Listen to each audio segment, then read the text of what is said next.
เป็นอีกหนึ่งห้างรูฟท็อปที่มีทั้งดินเนอร์และก็มีทั้งคาเฟ่ค่ะทุกคนต้องการบรรยากาศแบบนี้หรือว่าจะเป็นการกินข้าวเบิงตะเวนตกดินแบบนี้นำท่องแต่เมืองเลยอยู่ที่โรงแรมบันเดเวล่าสถานที่มันอยู่บ้านโพไซที่ว่าหลายคนอาจจะฮู้จักในอีกชื่อหนึ่งก็คือเอ็มสโตนคือมื้อนี้ตั้งใจมากินข้าวเบิงตะเวนตกดินอยู่โซนนอกแต่ว่าซัมซาดินเนอร์ก็คือจัดขนมของหวานมาก่อนยิ่งว่าโซนนี้มันมีโปรโมชั่นซื้อน้ำซื้อ2แถม1บรรยากาศภายในห้างก็จะประมาณนี้เลยทุกคนโล่งนั่งสบายเงียบสงบดีบ่ว่าจะมาลมเบียกหรือว่ามากินข้าวก่อนแนะนำเลยมาฮอดสวงค่อยแรงตะเวนตกดินก็กดลิฟต์ขึ้นมาชั้น9ชั้นรูฟท็อปเลยชั้นนี้มันจะเป็นห้างอาหารดินเนอร์รูฟท็อปแบบแคมป์น้ำของแนะนำมาช่วงประมาณ4 โมงครึ่งหา6 โมงเด้อหิมาจ่องบอลก่อนแล้วก็หิมาออกโปรโมชั่นก่อน Special Valentine Dinner ก็มีทั้งแบบแพ็คร้าน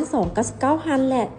999,000กีรายละเอียดของคอร์สอาหารมันแอดจะใส่อยู่ในคอมเมนต์เลยเด้อทุกคนครั้งนี้กับโมเป็นครั้งแรกที่ท้องแต่มากินห้างนี้พอแอดเองก็ได้มาหลายเทื่อแล้วห้างอาหารเพิ่นก็มีครบบ่ว่าจะเป็นพวกอาหารสไตล์ฝรั่งหรือว่าจะเป็นอาหารไทยค็อกเทลก็มีหลายแบบแถมราคายังน่าฮักอีกทุกคนหน้าตาการตกแต่งจานก็คือผ่านยิ่งบวกกับรสชาติที่แบบเพิ่นวิถีพิถันในการปรุงรสก็คือเห็นแค่ในวิดีโอกับหิวแล้วแม่นบ่ทุกคนปักไว้เลยสำหรับใครที่ยังบ่มีบอลดินเนอร์ไว้ในมื้อวาเลนไทน์หรือว่าในมื้อสำคัญแบบนี้แมนบอกเลยว่าต้องมาห้างนี้เนาะแนะนำให้ฟ้าวจองเลยทุกคนเพราะว่าราคานี่คือแบบน่าฮักที่สุดแล้วเริ่มตั้งแต่วันที่14หาวันที่3โอ้ดีๆแบบนี้บ่ไปบ่ได้แล้ว